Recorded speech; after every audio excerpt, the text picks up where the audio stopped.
What is up, everyone, and welcome to today's episode of the Hoops Link podcast. I am your host, Daniel Carlin. With me, one of the greatest point guards I've had the privilege of playing with. If you've seen any stuff on Instagram, you know this guy knows hoops. Niko Brooks of Team Determined and Outwork Everyone Basketball. Appreciate you having on the show, man. Man, thanks for having me. Yeah. So, obviously I've known you for a long time. I know you're really passionate about the game. You know, when I watch your stuff and I watch how you train your guys with your group, what I really appreciate about you is there's a lot of team aspects, there's a lot of team vocabulary. It's putting players in game time situations. And I think too many times when guys are training, it's, too many moves against cones, chairs, you work on a 8 dribble combo and all of a sudden, like, you beat your guy, but the help rotates over. You got no idea what to do. You don't understand kind of playing with the 9 other guys on the floor. So as far as some of the, the skill stuff that you offer, I think it's top notch. I think it's where people should be looking as far as how to train kids. But can you just talk to me a little bit about your philosophy, how you developed your coaching system and what you're really trying to impart to kids as you develop them? Yeah, man. I mean, first off, Danny, I love what you're doing with this podcast, man, for what you're doing for coaches, players that are trying to play at the next level or coach at the next level. So, and those that are listening, man, me and Danny actually were college teammates. So we both went to Westmont together, and it's crazy. We actually lived across the hallway in our dorms. So that's my guy, that's my dog, that's my brother, and it's crazy that all this is coming full circle and we could talk the game now at this level. So props to you, man. Give your flowers now. But yeah, to answer your question, man, when I think about development, there's two things that I kind of separated in, right? We have our development side, but we also have our team concept side and principles of play side. Our development really comes from the principles of play, right? So playing the game of basketball, like you said, at the end of the day, the kids got to play 5-on-5, right? They got to play against a defender. And where I'm at in my journey now, it's a full 180 turn from when I started training. When I first started training, 5, 6, 7 years ago, I was that cones trainer. I was that trainer that told our kids to go one dribble between the legs or line up 25 kids on the sideline and do stationary ball handling. That used to be me. And then I transitioned to a new evidence-based style. We don't need to get too nerdy on all this stuff, but I transitioned to a different one. But yeah, man, when I think about development, we could start on the development side, and then we could talk about the team stuff. But Yeah. on the development side, I think of 6 core skills in basketball, right? You got shooting, ball handling, finishing, passing, footwork, and then to me, the most important one for me is decision making. Right. So I kind of split up skills in those categories. And you got to have all these skills, right? But at the end of the day, the truth is that none of those skills matter without good decisions. Right. So let's talk about shooting, right? So for example, let's talk about one of the best shooters we've ever seen, Landon Boucher, right? Yeah. So Lando, he is probably one of the best shooters ever, but he was also a great decision maker. He didn't shoot terrible shots. Yeah. Right? So you could be a great, great shooter, but if you don't know how to shoot the right shots, you're going to have a lower percentage, right? You're going to shoot bad shots or contested shots, right? So shooting is a great skill to have, but you also got to be a great decision maker. Yeah. When we think about ball handling or dribbling the ball, right? Okay, well, we can tell somebody to go through some cones, but at the end of the day, what would you rather have? I always ask these questions. What would you rather have? Would you rather have somebody that has the flashiest handles, or would you rather have your point guard be able to handle pressure? So, I mean, I would rather have my point guard to handle pressure, right? Yeah. 100%. So instead of, putting our kids through cones, ball handling warm up would look a lot different. We would actually just add a defender and put them in an environment that shows how to handle pressure. And that's how we and our kids develop ball handling. It may not be the flashiest or the nicest, but at the end of the day, they get the job done. Right. Yeah. And that's what really matters. So yeah, that's the development side. And again, our philosophy and our workouts, you're going to see chaos. You're going to see mistakes, but you're also going to see a lot of smiles, right? But that's the point, because the game itself is not clean, right? So players have to think on their feet, adapt, and solve problems in real time. And so when parents start to understand that messiness, they're all bought in, right? And that's what makes our program and kind of separates our programs. When you come in, it's chaos. It's not neat. You got kids making mistakes. But at the end of the day, right? That's how the game is, and they learn how to problem solve. Uh, but yeah, that's kind of how it works on the development side.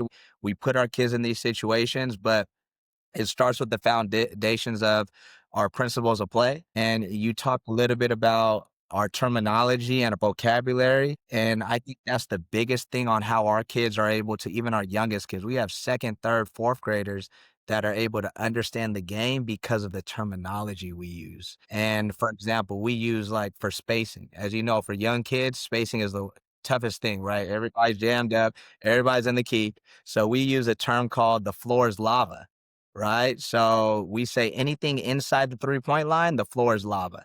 So what does that mean? Kids are like, okay, we're going to stay outside the lava, right? And now the spacing is phenomenal. There's nobody in the lane. And then if they're playing 3-on-3, 4-on-4 in our sessions, and anybody that's in the lava, turn it over, right? And that's how they start understanding spacing, right? So that's one of our core principles. Another core principle could be, we call it dominoes, right? So creating and keeping advantages, right? And so I'll actually show a video to the kids and say, hey, you guys see this domino? We'll knock over a domino and just keeps falling.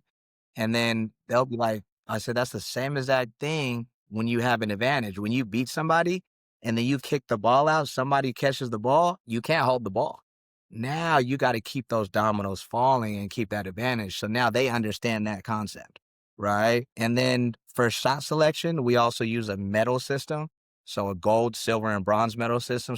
Shout out to Alex Sharama. I stole it from him. He's with Transforming Basketball. But yeah, we have gold medal shots that we're trying to get, right? And those are free throws and layups at the rim, right? So get to the rim, dunks, layups, and free throws, right? Silver medal shots for us is going to be wide open catch and shoot, right? Catch and shoot threes, right? For us, that's a silver Yeah. medal.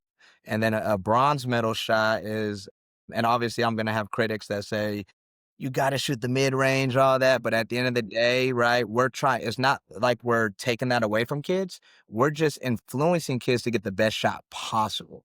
Right. So if there's a shot clock coming down, you got to get whatever bucket you need to. But if you're in a possession and you're able to get rim finishes and wide open catch and shoot threes, that's a great possession at the Yeah, end of the day 100%. for us. Right. So, Yeah. and then we have a bronze medal, which is going to be contested mid range shots or off the dribble threes. Right. Now our kids are now understanding that we're trying to get gold and silver medal shots all the time. Right. So, but yeah, I mean, that's kind of what our core principles are. And then what we do on the development side is, and that's why everything kind of is like an ecosystem for us, right? With outwork everyone and determine is what we do now is we put these kids in these specific situations and training and development, and now they're able to succeed on the court. So, Yeah, no, I think that's great. And I mean, from my perspective now as a high school head coach, I mean, there's a lot of things you discussed, and some of like our terminology is a little bit different, but highlighting a lot of the same things. For us, we talk about a star system when we shoot, and so for us, we talk about kind of 5 stars all the way down. And so for us, a 5-star shot is that exact same as your gold medal, right? Is it a shot at the rim? Right, where either open or you have the advantage, right? Are you getting fouled? Are you shooting free throws? 4-star is that wide open, a catch and shoot three. From there, kind of a 3-star shot is more of like, you're kind of making a play. Maybe, you're kind of getting some separation off the dribble and getting to a shot. And then, kind of the 2 and the 1-stars are more just shots that are contested too early, whatever it might be. So we've used that, or we really started implementing that last year to try to teach our guys like this is the quality of possessions we want. I think for us, like offensively, it changed drastically as far as you're talking about with the domino effect. The analogy I use, which I might start using dominoes now, because when I give my example, the kids look at me. I say, like when you start a like a lawnmower. Do any of you guys like has anyone mowed the lawn before? Like kind of one of because the ain't on pull the no chain, dang laws. and there'll be like 2 kids that are like, yeah, like I think my dad has a lawnmower. And I'm like, all right, but like, so we kind of try to talk about the concept. Like, all right, like once you start that, or like chainsaw, whatever it is, when you used to go, those pull stop motors, right? Like you got to yank it to kind of get it going. So we'll talk about whatever it is coming early offense, where we got on balls, kind of blur screens, different thing. Like that's kind of pulling the chain to start the offense.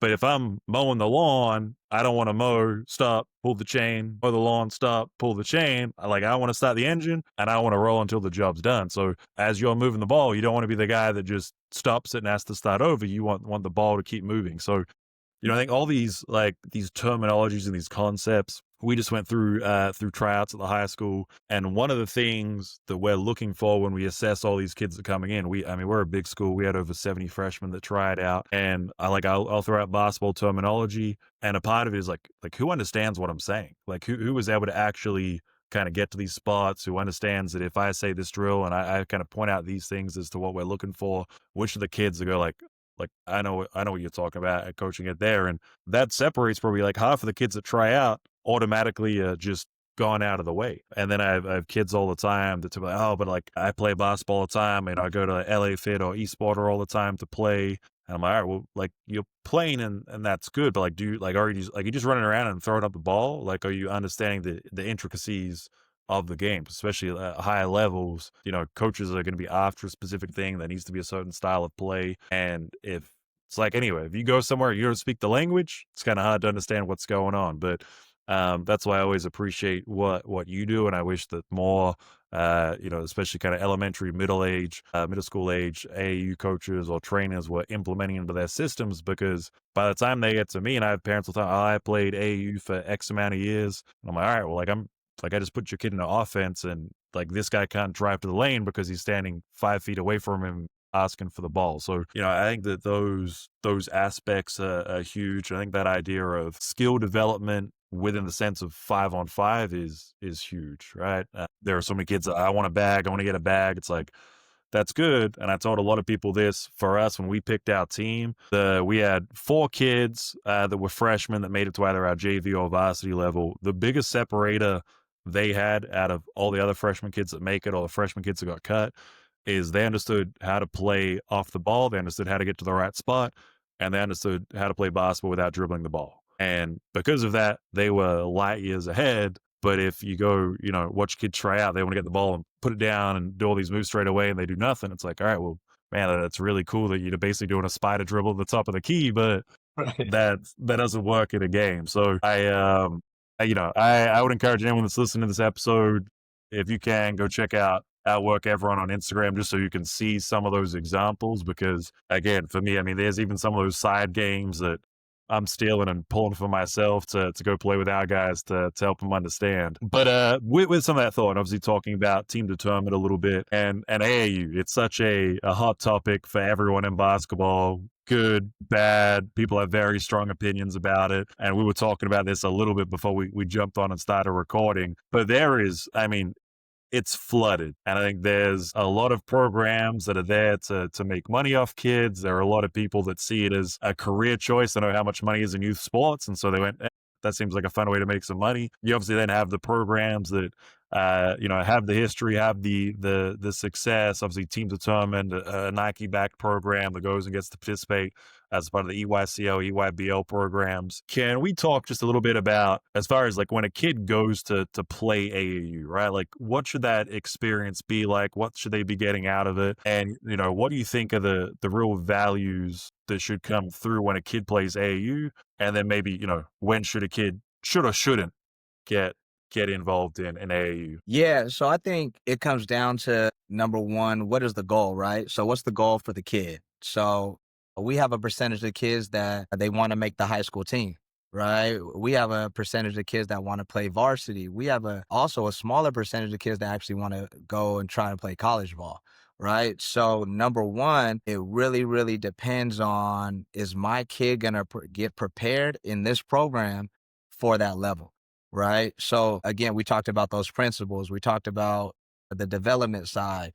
Right. So I still get calls from coaches, again, just like you said, you're like, hey, if they're able to come in and know these type of principles, they're going to separate themselves from everybody else right away.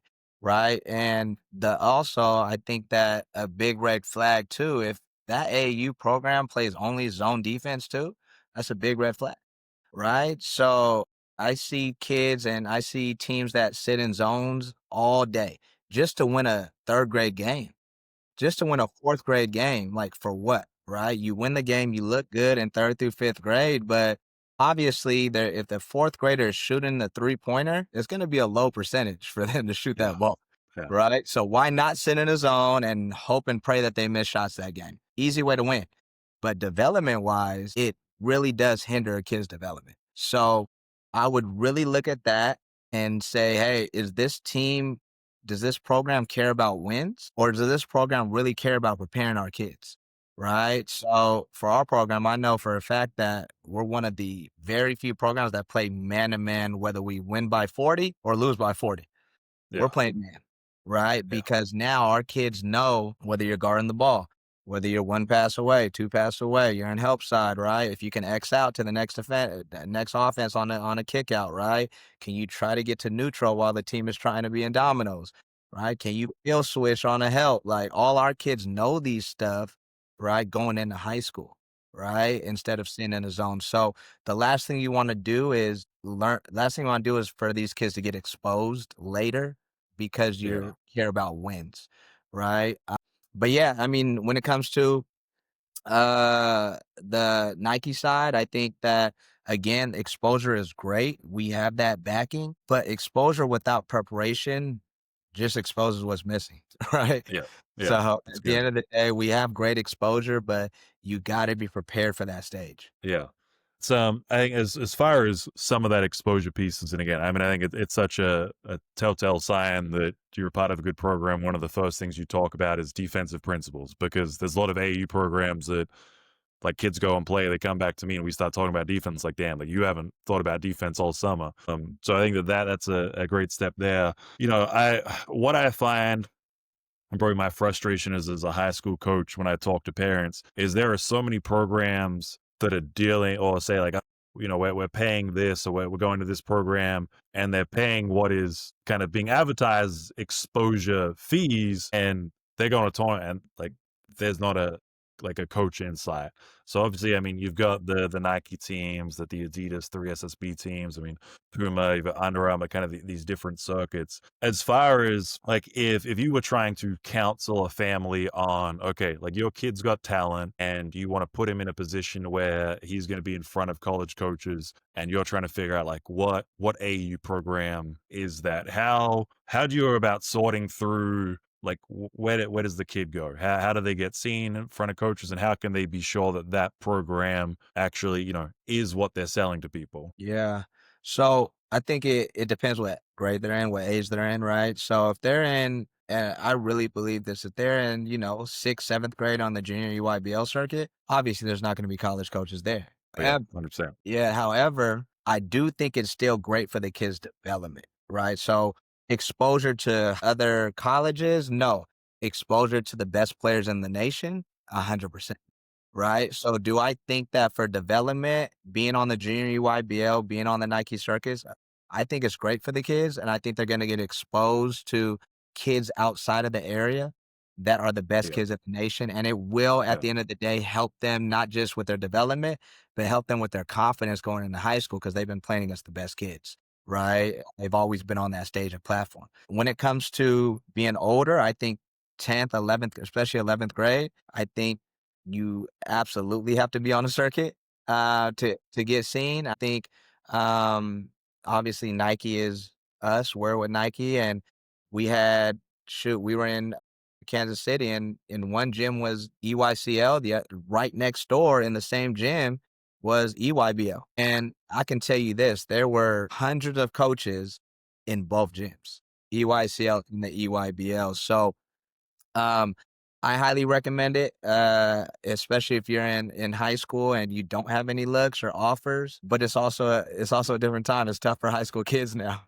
yeah. It's a No, for lot sure. tougher. At the end of the day, the ugly truth is that it's not how me and you grew up, right? It's a lot tougher for these high school kids, and they have a different path than we have to take, right? So once they get to that 12th grade year and they don't have any looks, they may have to go to a prep and do an extra year at prep. they may have to go JUCO and get those 2 years with an extra 4, right? So it's just a different path for them, and it's very tough for high school kids either way, no matter what, unless you're top 100 in the nation. Yeah, no, I agree. It's if you're a McDonald's All American, you're going to be good regardless. That's not a conversation we're having about you. I know. I think that the points about obviously the different levels and exposure is great. I mean, one of the things that I've talked about with a couple of college coaches, and obviously like me being Australian, like I ended up over in the States. Like I was never around. No one here saw me until I got here. But I think so many kids like, oh, I'm the best player at my middle school, so all my friends say I'm going to make it, so like I must be going to the league. But it's I we're talking about it the other day. Weber State, when I interviewed Coach Dan Russell, he said they had, 6 or 7 international guys. We went to a CBU Riverside game a couple of years back. 50% of their roster was international, and about the other 40% of it wasn't from California. So if you're just playing, in your little bubble and you think you've made it here, it's important to kind of get out and being the big fish in the small pond, it's probably good for your ego. But if you're serious about playing at the next level, and want to really understand what that competition is going to be like, then yeah, I definitely recommend it. For sure. So I had a conversation. My second episode was with Ryan Rizuki, who I'm not sure if you might know, but runs kind of the Hoop House gyms all through San Diego. Just moved the new one up here, and so obviously he focuses kind of predominantly in training. And we talked a little bit about AAU in that episode. Obviously, for you, you kind of got this split where you're a part of an AAU program, also run a kind of a professional training group where you're developing kids. And so we talked about the balance of development for kids, that so many kids think that, well, if I just go and play 4 or 5 games on a weekend, and I go to practice a couple of times a week, that, I'm in the lab. Obviously, that's not the case. We talked about the balance between, not playing as much, but making sure you're in the gym working on your game, and kind of the benefits of the hours you put in the gym, how many shots you get up versus playing. As someone that kind of has their foot in both worlds, right? Obviously, you work with younger kids and all the way up to kind of high school kids. Like, what do you like as far as like a regular week goes? If you're trying to develop a guy, he wants to play AU, he wants to play high school, he wants to be the best play he or she can be. Like, what should that week look like as far as development with you, with AAU, by themselves, high school? Like, what is a real week of actually outworking everyone look like? Yeah, well, what I can tell you is this: what it doesn't look like is playing 100 games in a month, and what it doesn't look like is playing for 25 different teams, right? So outworking everyone, man, is basically, and people ask me all the time about our top kids, like, what do they do during the week? It's very simple. They train 3 to 4 days a week. This is for our younger kids. They train with us 3 to 4 days a week, sometimes 5, and then they do team practices 2 times a week. So they're training 3 times a week or 4 times a week, and they have a team practice 2 times a week. They play games twice a month. There's no crazy formula, and we don't need to be in the gym for. I remember back in the day that 10,000 hours, and I think for me, when I think about outworking everyone, and I had to do that at my height, but at the end of the day, I really do wish I was more efficient with my time in the gym, right? I have also kids that they play for 3 or 4 different programs, and they're playing 8 games in a day. They're playing 6 games in one day, and I'm like, what did you get out of that besides being in a hot gym, hot and sweaty gym? For freaking 8 hours, 10 Yeah, hours, right? You went up and down and went up and down. Maybe you may be the best player on that team, but you still, even the best players on that team shoot how many times in a game? Maybe 12 times in a game, 10 to 12 yeah, reps, right? So if you want to be more efficient, go train. Go get up 100, 200 reps, right? If you're going to be in the gym. Yeah, I mean, to answer your question, man, for our top guys, they train at least 2 to 3 days a week, right? We're going Sundays, Tuesdays, and Thursdays. And then team practices twice a week. And then right now, during this time, we have our runs where they're just hooping, free play. yeah, So we implemented that in the summer because kids nowadays don't just hoop. They don't go to the park and go pick up games or none of that anymore. So we started outwork runs so that kids could literally come in the gym and pick your team. Some of these kids didn't even know what first captain, second captain, third captain was, right? So like now they're picking their teams, playing pickup games with no coaching, no instruction, figuring it out just like we did, right? So that's kind of what a week looks like for us, man. 2 to 3 trainings, 2 team practices a week, and then a run. That's kind of what our weeks look like. I think that's great. And when, I mean, I think when they look at youth development in the United States, what they're critical of is that kind of the overplay of games. I mean, I know there was a local team here. I won't say which team it was, but they would put their team in 2 tournaments in Vegas in the same weekend. And so I had players that were over a span of about 5 days were playing like 10, 12 games, and they would come back and they were just dead. I'm like, quit. Once you get to like day 3 and you had played, 6 games already, like, like, what was your body like? And it was a wrap. And then because they were so messed up, like, oh man, I slept for like 2 days, and then they didn't get in the gym all next week because they were just completely burnt out. When I think about some of the international models that the people point out as to what kind of leads to higher level success, it's more of what you're talking about, right? Like they're in the gym, they're doing skill work. There's a couple of games here obviously so they can work on it, and then there's going and playing runs, right? And obviously the quality of runs becomes important because I mean, sometimes you get a good LA Fit run, but if you just kind of run up and down against a couple of, 50-plus-year-old dads that are just kind of airing it out, it maybe isn't the best thing in the world.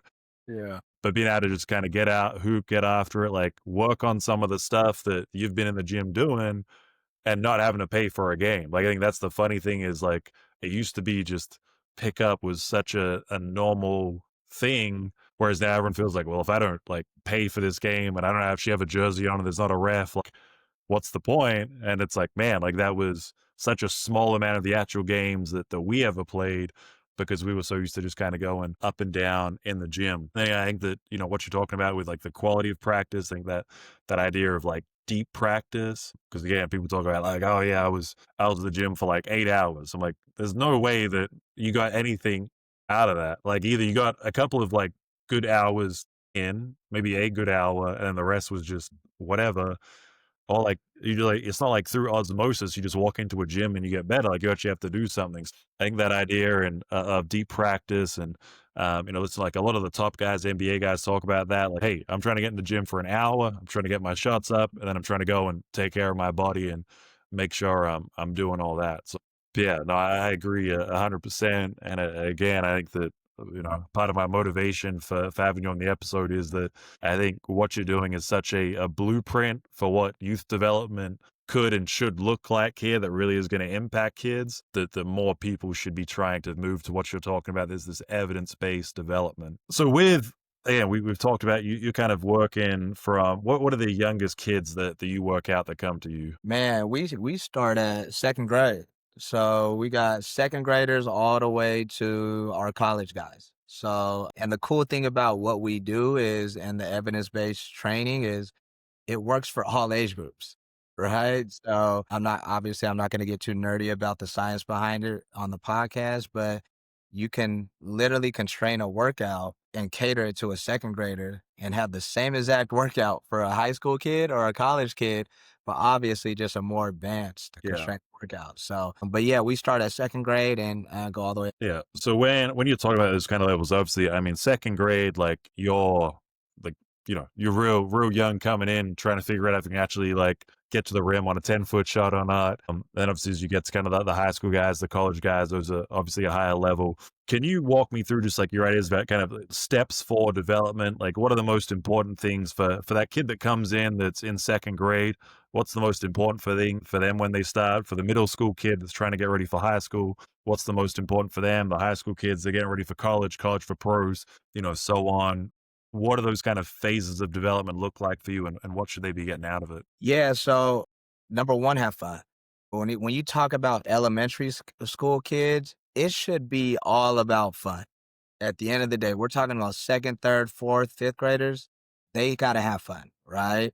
So we try to implement stuff, and that's why we have a lot of kids that just stay with us forever because they just have fun. And then we go broad first and then start refining, right? So I'm not going to train a kid to be the best shooter in the world at 2nd or 3rd grade.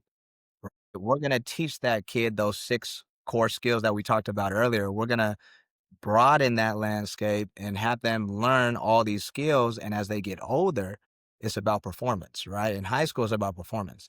So now we kind of refine in middle school and high school what they're really good at and then what their strengths are. And then we kind of dive into that as they get older. But as a younger kid, we keep it broad and we do a lot of one-on-ones, two-on-two, stuff like that, right? Just for them to have fun. And we also encourage our younger kids to play multiple sports, right? I think that's a big thing where trainers and also programs, they try to prohibit their kids from playing multiple sports because they want them to just play with them. And I know personally, me growing up, I played football, I ran track, I played basketball, I played those 3 sports all the way up until my senior year of high school. And playing football and running track were just huge for my development and adaptability and my movements, right? And also preventing injury. I didn't have a big injury at all my entire career because I practiced different movements in different sports growing up, right? So I think we're kind of getting away from that. I think we're in a landscape of specializing in one sport early Yeah. when kids need to actually become athletes. And the Yeah. best way to 100%. become an athlete is playing other sports and doing other things, right? So we last week, or actually 2 weeks ago, we started our warm up. Our warm up in a basketball session was playing soccer. Yeah. That's That good. was our warm-up. We put the goals out, and then our kids were playing soccer. They loved it, they had fun, right? They did something athletic, and they got warm off of that, and then we got to the basketball stuff, right? So, we try to implement that at a younger age, man, as much as we can. So, hopefully that answered that question for the younger age, but I can hop Yeah. on the kids if you want, but Yeah, no, definitely for the young kids, I think that makes perfect sense. And I mean, I agree wholeheartedly and 100%. The biggest thing that if a kid starts and if they're going to have success long term is do they actually love it? And I mean, I think that, kind of their idea of fun probably has to change a little bit as they get older. Like I see it so many times, like we'll sometimes run like youth clinics as fundraisers for the high school. And we have these like parents come in. And I remember getting an email one time from a dad who it was a younger kid. He was so young, he didn't really have anyone else to match up against. So I took a couple of my varsity guys, said, "Hey, I'm like these guys are gonna play some games down here. Doesn't make sense for him to hop in. I want you to take him down there, play some one-on-one against him, like just make sure he has a good time." Every time I was kind of going back and forth, that kid had the biggest smile on his face. He was cheesing so much, he was laughing so much, he was high-fiving all our guys. Like, dude had a blast. And then I got the craziest email afterwards from a parent saying that like what he was doing like wasn't high level enough and that like it doesn't make sense for me there. I'm like I just watched like that kid have the best time out of anyone in this whole camp. He had the best time and he will play basketball longer having that and seeing the high school kid and go, "Oh, I want to be like that kid. He was cool with me," than if I came and made him get beat on by like a kid 5 years older than him just because you would have felt like it was more high level. So I think that how much they love it, how much fun they have is such a key aspect. And then to your point about the multiple sports, making sure that they're becoming athletes. I mean, at the high school level, a lot of years, like we're taking a couple of football guys. Some of them haven't even played for a couple of years, but they decide I want to give basketball a try.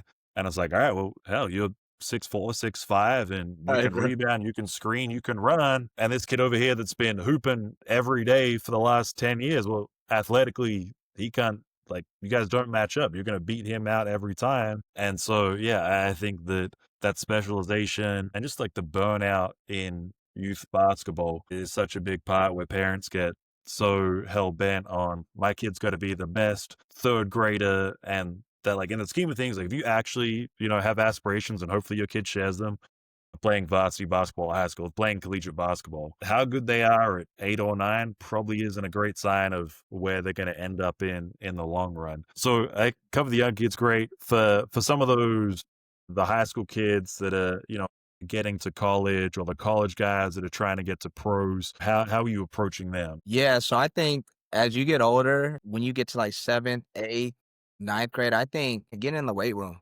So once I think becoming as strong as you can functionally too, but basketball strength. And if you're able to get in the weight room, especially in high school, you can't compete unless you're in the weight room, right? And I really, really believe that. So at that age, I think learning how to eat right, right? Taking care of your bodies and getting in the weight room, getting stronger and faster and giving you the best advantage possible on that court, right? So, again, it starts with that preparation, and then now that preparation is going to help you for that exposure. But as they get older, man, seventh, eighth, ninth, get in the weight room, man.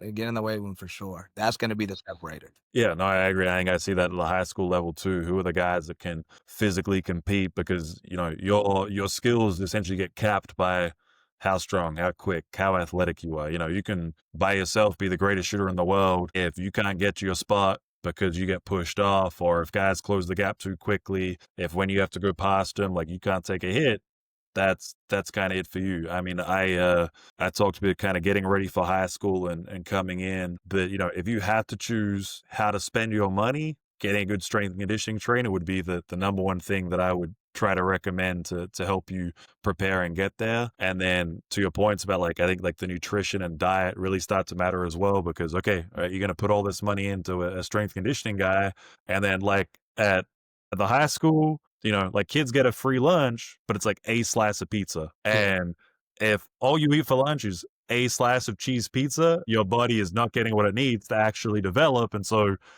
you're kind of flushing money away going and doing all these workouts or lifting if you're not feeling yourself right. And so I also try to talk to parents as well about, while I think like fun and fun is just like kind of like the haha, like I'm having a good time fun is important when you're young. By the time you get to high school, if you want to have success, like your definition of fun needs to change. Like fun is I'm pushing my boundaries. Fun is like I'm tired, but I'm getting better. Fun is I've only moved the needle 1% today, but that's all I needed to do. That it's a process of building and moving forward. And that's where I think sometimes there's a little bit of separation where I feel, oh, well, he loves the game. Like he would love to play on the blacktop with his buddies, Yeah. once a day, once a week, right at lunch or recess. I don't think he wants to wake up at 5 a.m. to go and do conditioning. I don't think he wants to make sure that he's eating a certain amount of calories every single day. I don't want to, that he refills his water bottle every class to make sure he's hydrated, that he can mentally perform in the classroom, do his homework, and do his workouts and get there. And I think that's got to be your idea of what fun is. That idea of I'm 100% committed to something. I'm going to work, right? Like it's struggle, and I'm going to have fun in this struggle to get where I want to go. And so I think that with all of that and the stuff you're talking about, and as guys kind of move up levels and those different details and how it needs to keep improving and stacking is just such a key aspect of that youth development. Yeah, and I think that's huge, right? Because we're at a point now, right? We're in August, right? These kids are going back to school.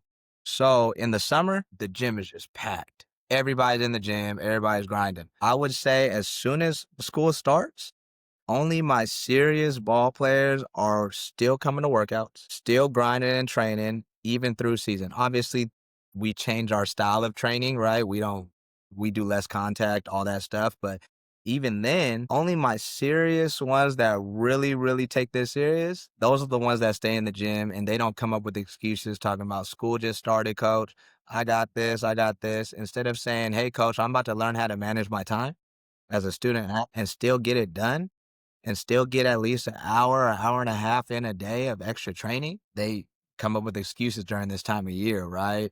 So those ones that don't have those excuses are going to separate themselves. But yeah, I mean, and also I wanted to add that middle school and high school, as they get older, that development, they have to understand actions. So I think again, what we teach, we don't teach plays. We teach our kids how to play, and we teach our kids solutions to whatever. So let's say that the action's a ball screen. Our kids will know exactly what to do if they are switching ball screens. So they'll come up to me, I'll ask them, I say, hey, what do we do against a switching defense in a ball screen? Coach, we can either reject it, we can slip it, or we can ghost it. Okay, for sure. Right? Like, okay, coach, what if a team is switching down screens? Same thing, coach. We either slip it, right? We either slip that screen and then we create the advantage. And once we create the advantage, what happens? Dominoes, coach.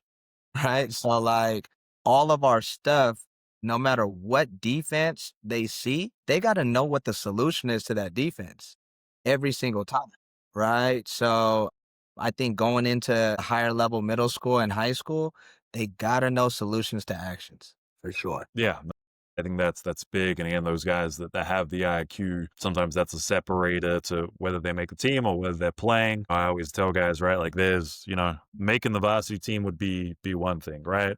Of the maybe 12 guys that I take, there are 5 starters, right? Of those 5 starters, there's probably 2 that are going to play the vast majority of the game that aren't just rotational guys, and maybe of that 1 or 2, there's a guy that if the game's on the line, he gets the ball. What's good enough for you, right? Like, do you want to just make the team? Do you want to, get on the court? Do you want to be a guy? All those different things. Yeah. And then one of the last things I want to touch on, because we started talking about it before we pressed recording, and Yeah. I think it holds a lot of importance. When we talk about, for those kids as they go through different levels, I wonder if you can kind of touch on some of the just the mental readiness piece, right? Because we talked about how, for me, I have kids that if they make a JV team or a varsity team, that I've made it, and they kind of feel like I'm going to take the foot off the gas, and it's just natural progression from here. Or there are kids that kind of sign, make that commitment. Oh, I'm a college basketball player now. Like I'm good. My goal is achieved. And what they don't know that like at every single level, it gets harder. Like whatever, like, hey, you made the JV team, you made the varsity team. Great. Like now you got to get to work. You want to get better. Hey, you sign in college. It's fantastic. A lot of kids don't get to do that. Is that all you want to do? Do you just want to go to school and then sit in the bench, right? Or do you want to play? How do you help guys stay mentally ready? And once they hit those milestones, the guys have been coming through your program and have worked with you kind of middle school through to high school, how do you help try to shape them to make sure that work doesn't stop, that they stay goal orientated, and they can kind of keep pushing through those barriers? Yeah, man. I think, well, number one, from firsthand experience, you literally witnessed me get my spot taken at Westmont. You've literally witnessed that my junior year. You were there, right? And you saw that my junior year, B Hill came in and he was playing way better than me. He was a better point guard at that. I got comfortable. And he took my spot, right? And going into senior year, I had to figure out a way to get my spot back, but it took for that to happen to be like, "Damn, Nick, you got comfortable," right? So now what I try to teach our kids is you cannot get comfortable, right? The moment you get comfortable, there's somebody coming to take your spot. So even the way we structure our AAU program, anytime we have every single year, our tryouts, our returners still have to try out. I don't care if you're a returner, you've been with us forever, it doesn't matter. If you have not been working on your game or getting better in the off season and you come back and somebody's better than you, that's life, right? And that's been you, right? So we actually structure that and have all of our returners try out every single year just so they don't get comfortable. Cause the last thing I want to do is for them to go through what I went through in college, right? And so now they're like, okay, coach, I'm working on my game. We need me to work on all that. So they're on their P's and Q's and on their toes now saying, hey, coach, I need to make this team again every single year, right? So keeping them uncomfortable at all times is huge. And then, yeah, I mean, that's probably the biggest thing I would say that we do in our AU program and then development wise. So we keep them busy. Yeah, that's awesome, man. Well, like I said, I really appreciate you jumping on. Like I said, I'm such a big fan of what you do, and I think that so many more people that are involved in AAU youth development should be looking at the model you have over there. So, if you can tell everyone real quick, if they listen to this podcast, if they want to look you up on Instagram, where can they find you? Where can they find Outwork, Everyone Basketball, and Team Determined? Yeah, I mean, first off, again, thanks again, Daniel. This was super fun. Good always chopping it up with you, man. I appreciate what you're doing for the players, coaches, and families. And you can find me on Instagram, Outwork Everyone Basketball. And then if you guys want to train or get in the gym with us, go ahead and reach out. We're always open, man. We're located in the Pasadena area, LA area. So anything you guys need from us, here to help, man. So thanks again. All right, man. Well, I appreciate it. And I'm sure we'll see you soon. Thank you, brother. Have a Yeah. All right. Thanks, mate.